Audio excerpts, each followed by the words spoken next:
2024 সালের 5ই আগস্ট এই দেশের ছাত্র জনতা এই দেশের মানুষকে আবার স্বাধীন করেছে।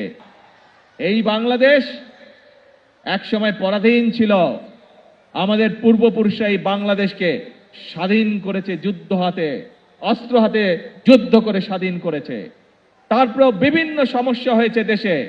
আমাদের দেশের মানুষরা, বিশেষ করে তোমাদের মনে আছে 2024 সালের 5ই আগস্ট এই দেশের ছাত্র জনতা এই দেশের মানুষকে আবার স্বাধীন করেছে। আবার আমরা সামনে এগিয়ে চলার পথ পেয়েছি। প্রিয় বন্ধুরা, কাজেই এখন তোমাদের নিজেদেরকে তৈরি করতে হবে। তোমরা ছোট বন্ধুরা সারা বাংলাদেশে যারা আজকে আমাকে দেখছো, তোমাদের প্রত্যেককে নিজেদেরকে তৈরি করতে হবে। তোমরা যত সুন্দরভাবে নিজেদেরকে তৈরি করতে পারবে, তোমরা যত শক্তিশালীভাবে নিজেদেরকে তৈরি করতে পারবে, যে খেলোয়াড় হতে চাও তাকে খেলোয়াড় হতে হবে, যে গায়ক হতে চাও তাকে গায়ক হতে হবে, যে মিউজিশিয়ান হতে চাও তাকে মিউজিশিয়ান হতে হবে, যে আর্কিটেক্ট হতে চাও তাকে আর্কিটেক্ট হতে হবে, যে ইঞ্জিনিয়ার হতে চাও তাকে ইঞ্জিনিয়ার হতে হবে, যে ডাক্তার হতে চাও তাকে ডাক্তার হতে হবে। প্রত্যেককে তোমাদের গড়ে উঠতে হবে, তাহলেই বাংলাদেশ গড়ে উঠবে।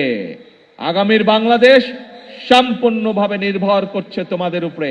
তোমরা যত ভালোভাবে সুন্দরভাবে গড়ে উঠবে, বাংলাদেশ তত সুন্দরভাবে তত শক্তিশালী ভিত্তির উপরে গড়ে উঠবে। কাজেই ছোট বন্ধুরা, আমাদের সময় প্রায় শেষ। এখন বাংলাদেশ তাকিয়ে আছে তোমাদের দিকে। আমরা শুরু করে দিয়ে যাব, তোমাদেরকে সামনে এগিয়ে নিয়ে যেতে হবে বাংলাদেশকে। পারবে? এখন বলো তো, কে কে পারবে না হাত তুলো। কে কে পারবে না হাত তুলো। এইদিকের গ্যালারি দেখি কে কে হাত তুলেছে। না, এইদিকের গ্যালারিতে কেউ হাত তুলেনি। এইদিক গ্যালারিতে কে হাত তুলেছে? কে হাত তুলেছে? পারবে না, পারবে না কে? না, দেখি কেউ হাত তুলেনি। এইদিকের গ্যালারি, না পারবে না। এবার বলো পারবে কে কে?